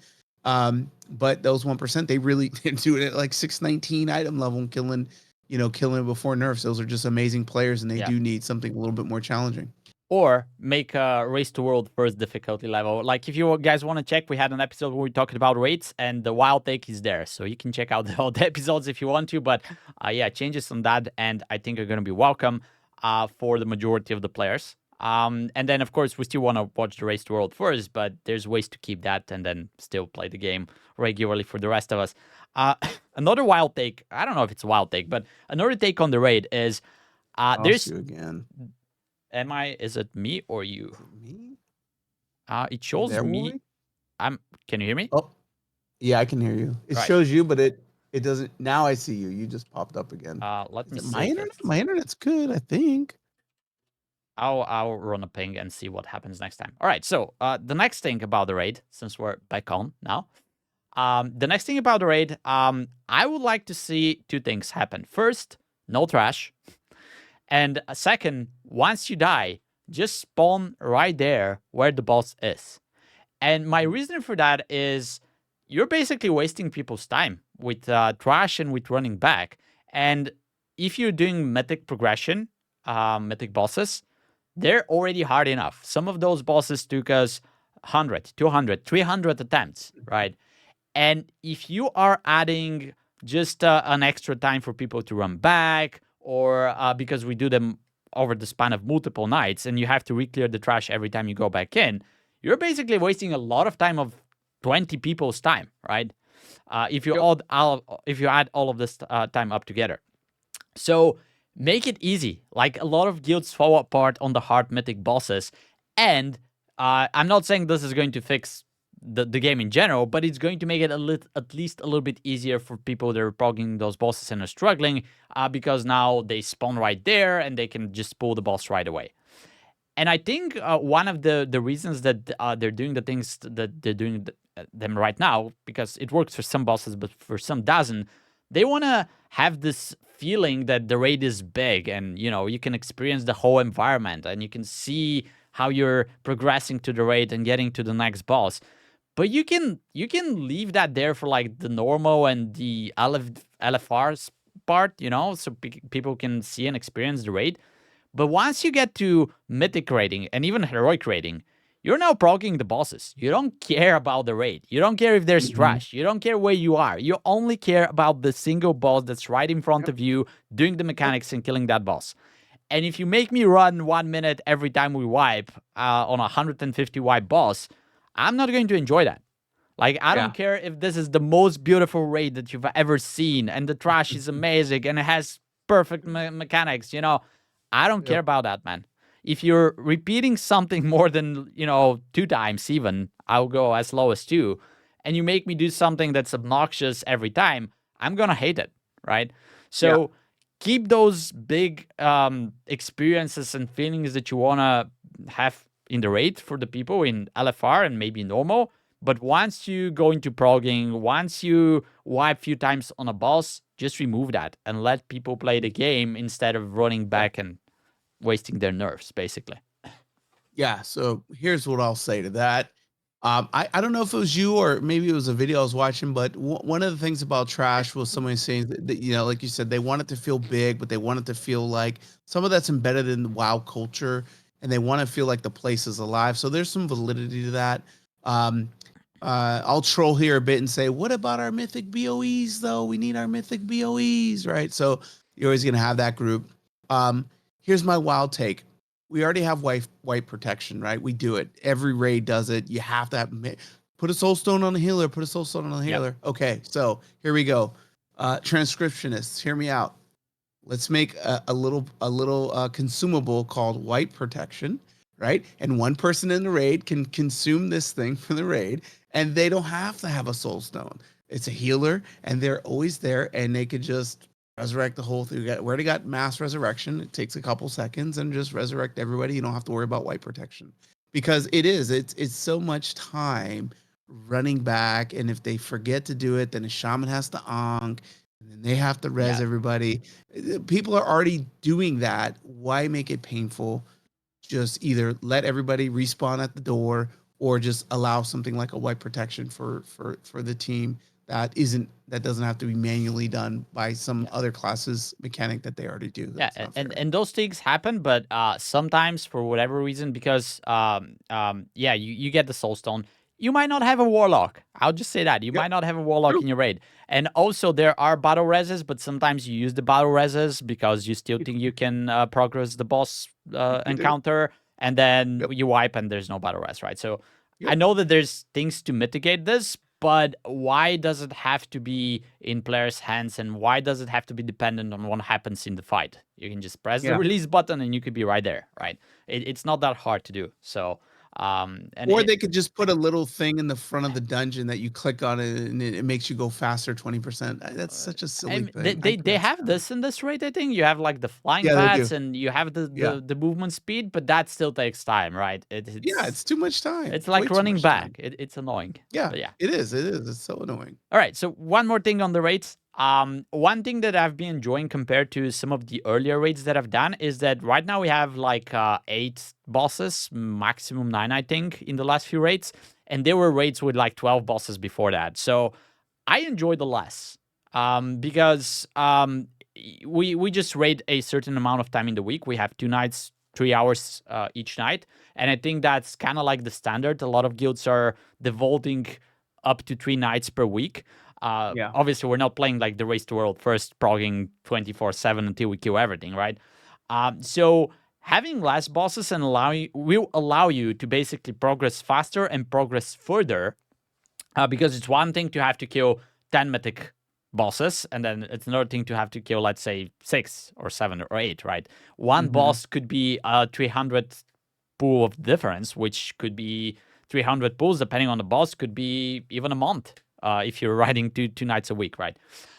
So having less, I think, is better. I wouldn't even mind seeing less bosses overall from the 8. That's maybe personal to me, but I wouldn't mind a 6 boss raid or something like that. And I wouldn't even mind if they're like, I know they've done this before. I wasn't around when they released smaller raids with just 1 or 2 bosses. But I wouldn't mind seeing that as well, because even now they did a raid for the anniversary event with the Blackrock Depths or whatever the name was, right? Yeah. I did this a couple of times. It was enjoyable. It was different bosses, different mechanics. You had to learn, progress it a little bit.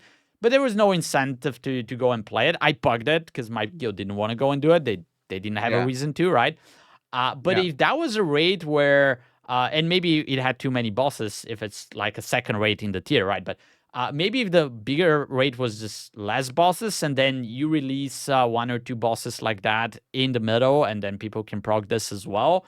Obviously, that's going to affect Race to World First in ways that maybe they're not desiring, but I think it's going to make it much better for the rest of us, to have those steps and to be able to progress further because there's less bosses, things like that. Maybe that's personal again. I don't know, but I would love to have something like that because right now we'll be progging the mythic bosses no matter how far we get into the raid until their end of the tier, right?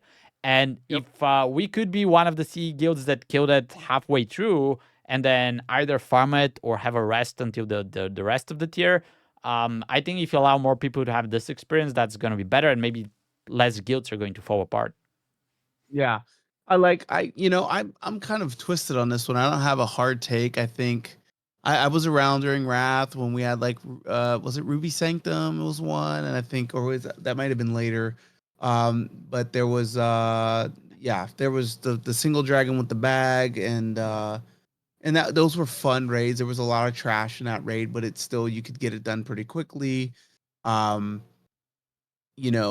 always think you have to look at I think you have a valid point. So let's say there was like 6 bosses. That would be like the Race to World First. And then maybe introduce a dungeon or a raid with like 2 bosses. I think they did that too. There's been a few expansions where they did that.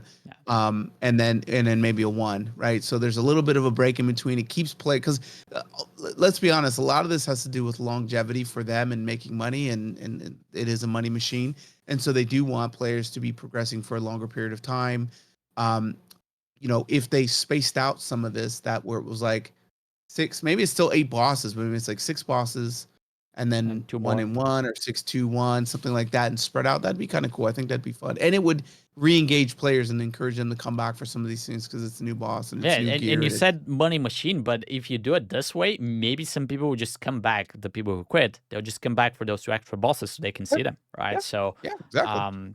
And then they can even have like a smaller Race to World First events for who's gonna kill them. Well, they're gonna race for sure. Absolutely. It depends on how they implement it, but I mean that could be a thing. So it would keep people engaged in different ways for longer periods in time. At least in my mind, I might be wrong, but it is something to think about.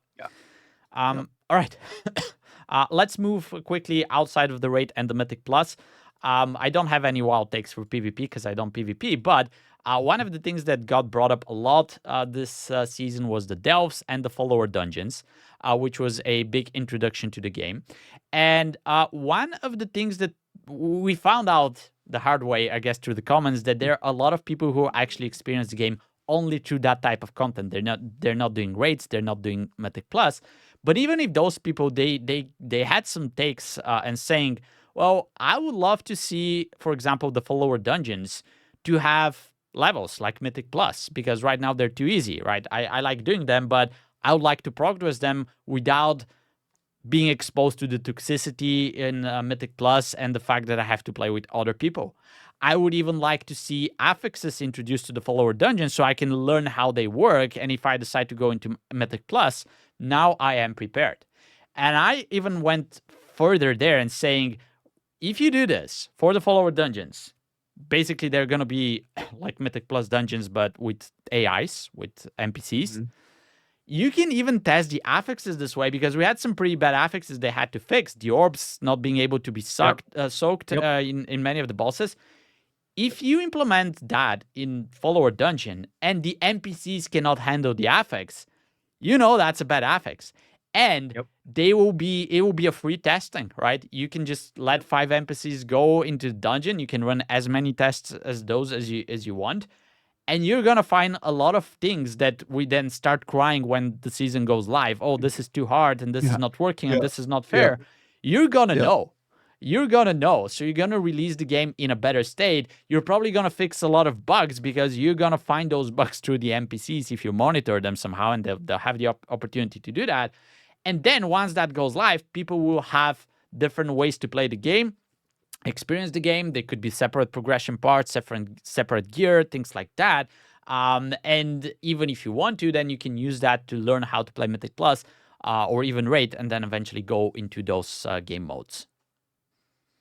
Yeah, I like the levels for sure. I think testing affixes makes a lot of sense, and I think it brings a fun element. And like you said, to allow people to train. We had some apps come in this week, and actually quite a few of them were players that only do solo content and are starting to kind of branch out and wanted to get involved in guilds. So there's definitely a big player base that just do solo content. And so two things with that. Number one, yeah, there's a player base. Number two, that content gets chunked through, and now they're looking for more social, right? Because there's a cap to it. It's a very low cap, I think. And with not a lot of incentives on the high side of that cap, right? There's not really much to get for them pushing the 11s over and over. So I think, making it unlimited like Mythic Plus would be cool. So push it as high as you can, right? The way now you have leaderboards. They should, originally they were saying like, you don't even need the raid and you don't need to do dungeons. You can be the same item level just with delves. We'll make that come true. Allow them to actually compete. Maybe make it challenging, but let them do some of that solo content to a point where they can be competitive, and it may make that transition to Mythic Plus or to raids a little easier. Now, I will say, I did a key the other week, and there was a guy that had like 636. It was 100% crafted gear, and I invited him. I didn't really look at the Raider IO. He was 636. I What could go wrong? Yeah, and it was all crafted gear. It was a tank, and of course, he's 36 tank. You're just gonna snatch him up, and the poor guy had no clue what he was doing, and so you will run into that. Right? Yeah. It happens. But I think that community should still get the opportunity to challenge themselves to super high levels, and I think that even players that don't do solo content will try to achieve some of those leaderboards because it's fun. People like leaderboards, and if there's a challenge and there's cosmetic rewards or even other rewards, I think people would do it. Yeah, definitely. So yeah, that's a place to explore. I guess we can go now to the hold on. You're not shown on the camera. We can still hear your voice. Okay, good. But Must be me. yeah, I'm not sure what's wrong then. Hold on, let me try to do this. Yeah, so you'll be invisible. We can still hear you though. I guess that's the important part. Let's do a few more wild takes, which are outside of the Raid and the Mythic Plus. I do have something about professions because when they announced the professions in Dragonflight, the profession changes with the points and everything, I was kind of excited. I have this friend who is playing different games because he just likes grinding professions and trading, auction housing, things like that. And he was asking, "Oh, should I come back to the game and play WoW? Because now you can be like this guy who just plays the game from the perspective of doing professions and selling and crafting and things like that." And I was like, "Yeah, that's gonna do it." But it turns out that's not the case because professions were not what at least I was expecting them to be. And it's a system that seems to be good on paper, but I'm barely interacting with it as I am, although I do want to. And I have a few takes here which could definitely make it better. So the first thing is right now I have many oaths which have different professions, and I can craft different items from them. Like I can craft mail, I can craft blade, I can craft leather, but I cannot do it in my own warband if they're on different servers, and some of my tunes are on different servers. Mm. So that's very annoying. And then the other thing that happens is, okay, I have this rare pattern on, let's say, my monk or something, but I'm logged into a different character. And I see somebody spamming in trade chat, ooh, I want this crafted, can somebody help? And I'm like, ooh, it's me. But, it's not a different character. So they're not, if I could message them from that character, then it would be a different experience, right? So I don't even bother with this. But what if you could have this access to every profession that your warband has from one character, right? So let's say I'm enchanting an alchemy on my main, but then somebody requests something for a jewel crafter, and my oath is a jewel crafter, right? What if I could fulfill that work order from my main character because my oath knows it, right? So I think that would make the system a bit more interactive, a bit more usable, so to speak. And that would not only allow me to be able to work with the trade services chat, because right now I don't bother. It's very unlikely that somebody's gonna message me to craft something on the tune that I'm logged in right now and can perform that specific recipe, Sure. right? Okay. And then I cannot craft within my warband, which is very annoying, right? I have this small empire of oaths, but I cannot use them because they're on different servers. So I think that's going to solve both of those, and it's going to make it much more pleasant to be able to play with your warband and engage with the professions. Okay. It might Can be I a wild respond to take. But that? yeah, sure. Yeah, I love that idea, and I don't think the rationale around, like, I'm on my character and I have another character that is jewel crafting. I do herbalism and alchemy, but my jewel crafter, I should be able to satisfy it because you're not on your character. But here's a wild take. Why can you have, like, crafting guild followers that every character that you level up can have one or two crafting followers that can craft for you? So it's not you yourself doing the crafting. Yeah, you can go out into the world and get your herbs, or or whatever, or you could send them out on missions to get their herbs and stuff, or do it, whatever. But now, as part of your warband, you can have these followers satisfy any of those orders. Now you're not kind of breaking the code of, like, oh, my shaman's offline, but I'm crafting jewel crafting for it. You have your follower do it or something like that. I mean, I think your point is valid, where it's like, look, I've earned these things. I should be able to get rewarded for them, and I shouldn't have to live on that character to get rewarded for them. But I could see them saying, no, you got to be on the character that actually did the craft, because that's how it works. I think the point is, ultimately, yeah, there's some people that play other games that, like, rant and rave about the crafting system in those games and kind of poo-poo on WoW's crafting, and I think there's probably some validity there. I don't play any of those games, so I don't have that experience. But I hear that, there's a lot more satisfaction and reward feeling in some of these other games, and so I think, Blizzard should kind of wake up and look at that. Yeah, and I wouldn't probably enjoy that type of gameplay if that's all I'm doing, but I would love to do something like that on the side in World of Warcraft, and right now I just can't, right? Yeah. And you mentioned gathering, just one more wild take. The gathering profession is a little bit different compared to the crafting ones, right? And one thing that I kind of have fun with is if I'm on an oath, which obviously is not my main, that has gathering professions, and I'm queuing up for dungeons, because the LFG2 takes a while, especially if you're DPS, I can fly around and gather herbs or mine things, which, it's not what I want to do, but it's something that makes the LFG experience a little bit more pleasant for me. So what if you just allow everybody to have one gathering profession, as everybody's allowed to have cooking or fishing or something like that? Yeah. So that you have something to do while you're out in the world for whatever reason. If it's waiting for LFG or just questing or something, you have some extra thing that you can get engaged to and then get some benefit out of it.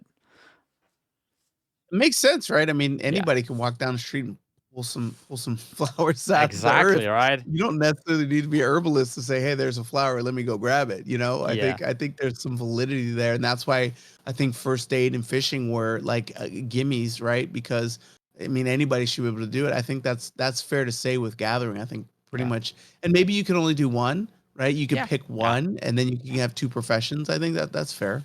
Yeah. I like that. That should be good. All right. One wild take that I guess it's relevant only to me. Correct me if I'm wrong, but that's because I'm playing Shaman. Uh, I play all three specs, and I guess Shaman is unique in that perspective because you have a healer spec, you have a DPS range spec which uses intellect, and then you have a melee DPS spec which uses agility. But this is my main, right? So I have all the crests, all the gear, etc. But I'm struggling playing the different specs. And the reason for that is that you need different enchants, different weapons, different trinkets, and different stats for each of the specs. Shaman is obnoxious in that sense because I main healer, which uses critical strike and versatility as main stats, and then I go play enhancement, which uses exactly the opposite. It's haste and mastery. So I need to have different pieces of gear. I need to have different enchants. Like I DPS as enhancement shaman with intellect enchant on my legs because it's too expensive to change, right? Same as I DPS as elemental shaman having healing enchant on my weapon because I don't want to spend 5k gold to change it for one dungeon, right? And then I have to farm different weapons, I have to farm different trinkets. And yes, I understand that's part of the game, but mythic track pieces are premium, right? You cannot just go and farm them. So I'm limited to that, getting them from my vault, maybe as an off-spec in raid, but that's a long shot. So having to do all of those things differently on my main is obnoxious. So I would like to see at least some work towards that on like the enchants so that I can play with the same enchants on different specs. And then even like somehow being able to switch stats or something because it feels really bad to be DPSing with the wrong enchants and the wrong stats.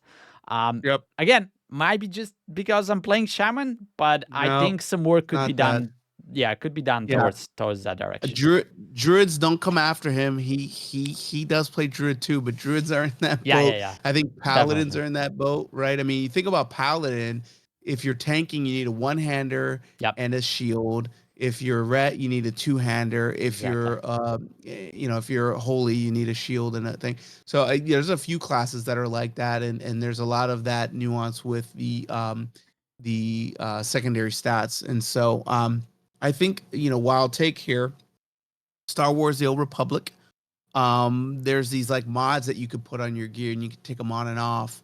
And those mods will allow you to get certain stats that you could just change. And so I mean, but in our game, you can't take sockets out and put them back in. You could just destroy them, and that's expensive. But if you had multiple things that you can take on or put off, like on a piece of gear, I think that would satisfy a lot of that because it is expensive. And I could see the jewel crafters and the enchanters getting a little upset about like, no, like keep it the way it is because I want people to buy my enchants. But when you're playing that as a main, I mean, it's uncomfortable, and you don't want to spend that money on that stuff because some people do play a lot of specs, and it gets cost prohibitive, and that's why I have 3 priests, and that's why I have 2 druids, and because it's I'd rather spend the time leveling them because it's so quick, and now I could farm that gear on those and not have to worry about enchants and stuff. So I mean, I'm probably a little different when it comes to that, but yeah, I think that's I agree with you. It shouldn't be so cost prohibitive. Even for olds, even if you gear them, you still have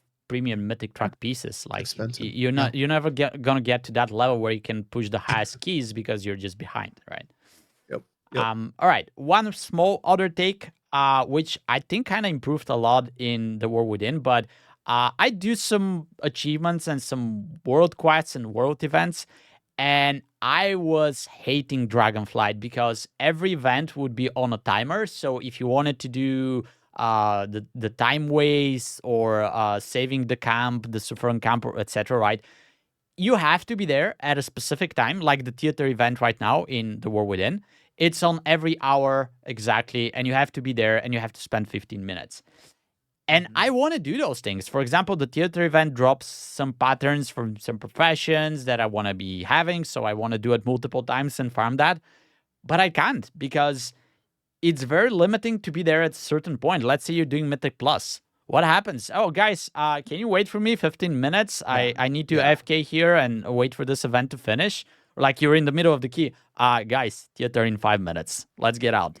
We're not finishing the dungeon, right? So this is very obnoxious, and I know that there are people who are playing those type of events as their main type of just engaging with the game. And they're saying, yeah, you just go do your Mythic Plus and leave us alone, but I want to be playing this too. Why are you excluding me? But I can't. And I think it's just the theater this time around. The other events you can just go do, and they're much better because you just do a couple of quests in the area, you unlock the main event, or like that machine thing in the Ringing Deeps, that little event where you can just start it whenever you want, right? Yeah. Yeah, you're doing it alone, but I enjoy that much more because I have control of it. If I want to go do it, I just go and do it. Exactly. I don't have to be there at a certain point because I only have 15 minutes left before I go to bed, but theater is in 35. It's not fair. So yeah, I think they improved a lot, but I would like to see those timers being gone altogether forever, so that people can engage with the content on their own terms. I haven't done a delve since I think third week. I haven't done world content since probably the second week. I don't do any of that stuff, man. I can't even be bothered. I don't chase achievements. I am like, I have no comment on these things. I don't even touch That's them, why man. I said it's my own take, but there might I'm sure there's other people that are like you though. I think that's going to resonate with some of the audience. It's just me personally. Like I can go on and on about PvP and but there's going to be a lot of people that are like, what? I don't even do PvP, So Exactly. there's different things for everybody. This is just not one of the ones I'm into. I can get where you're coming from, but I don't have a comment because I don't do it. Okay. Well, then last take, and I think I'll let you take the reins on this one. But what if we have a mentorship program in World of Warcraft? And I'll let you talk about this because it's basically your take. Yeah, so in Star Wars: The Old Republic, they have this system where you can basically flag yourself as a mentor, and people can queue into that system, and you're not carrying them, but you're showing them around, you're answering questions, you're kind of leading them and helping them understand the game a little bit more, and you get incentivized, you get currency and stuff from it, and I think that's super cool. I think there's a lot of people in the game that don't understand PvP. And it's a deep game. And then the same thing, those same players. I mean, there's players that are, Super Tease, who's one of my favorite streamers. He's a very well-known PvP guy. He's been doing it forever. Yep. He won't even do keys because and this guy is super intelligent, man. And he will not get into keys because he doesn't know where to start. And, there's a little bit of reluctance because he doesn't want to mess it up for other people. Right. So, but having a mentorship program where people can understand, how do I queue LFG? How do I get into a mythic raid? How do I get into a heroic raid? How do I get into a normal raid, right? Instead of these instant queue things, how do I get to that next level without feeling uncomfortable and shy and worried about, how do I unlock these things? I think it's a big deal. And I think, you're helping two sides, right? You're rewarding the mentor, and then the mentee can feel comfortable. And I think you had a really good take on this, going back to the rating system. So why don't you touch on that? Oh yeah, so we talked about how we can rate people after the key is done, and you can just vote them to be the MVP or something like that. So that's gonna be somehow connected to a score that you can see. And then let's say you have a good score. That could allow you to actually be a mentor. So maybe there's like a checkbox whether or not you want to do it, because not everybody obviously is going to be wanting to do something like this. But you can check this box, and then you could have a rating, and that could be a leaderboard of itself. Who's like the best mentor, who has the best score. And then once you queue into whatever that session is going to be, where you're going to get mentored, you can see the different people, you can pick from them, and they will be incentivized to have a good score because, as you said, that could be connected to some benefits that they will be getting, right? They're teaching you to play the game, but then they can get Augie runes or gold or whatever, right? So you would be incentivized to be like that person who has a good score. I don't know if it's a good thing to make this competitive, but it could definitely tie back to some of the other systems and some of the other suggestions that we already had to make the game better overall. You know what? I'm okay with competition for betterment because the game can be very toxic at Yeah. times, especially in certain elements of the game. PvP not excluded, Mythic Plus not excluded. I think Raid there's a little bit more control, but some of the automatic queuing systems earlier you talked about the 4 vote kick out of a heroic dungeon, it can get pretty toxic. So putting elements to combat that and making it competitive, I think it's a good thing because you will start to see people, especially if there's significant rewards locked behind positive attitudes. I think that could start to encourage a positive environment and people kind of paying a little bit more attention to not being rude and not being abrasive and maybe being more polite and helpful. It will, for sure. My only concern with making it competitive, specifically the mentorship program, is that it could create some very hard barriers to entry because the best people are basically going to get the rich get richer. They're gonna mentor all the people, and then let's say you are like, "Ooh, I'm 2 weeks late, but like I'm this good player. I can mentor people. I want to get into this. Oh, I have no score, so nobody's gonna pick me because I'm somewhere down in that ladder, and everybody's already taking the cherries on top of the cake." So yeah, it all depends on how they implement it, of course. But as long as there's no barriers to entry, I'm all up for that because that is, I think that's definitely something that I'll be participating and engaging with for sure. Cool. All right, so that's gonna be all for this episode, guys. But do let us know what are your takes, what are your wish list items in the comments below. We did take a look at the game in general. We didn't have any specifics for like classes and specs, but we're gonna have much more episodes coming with that next, with all the changes on the PTR and everything that's gonna be coming up for season 2. So stay tuned for that. Check the links below to subscribe to the podcast channel and keep an eye for extra videos and extra content. It was a pleasure. We'll see you in the next episode. Now it's bye-bye and take care. Take care. Bye-bye.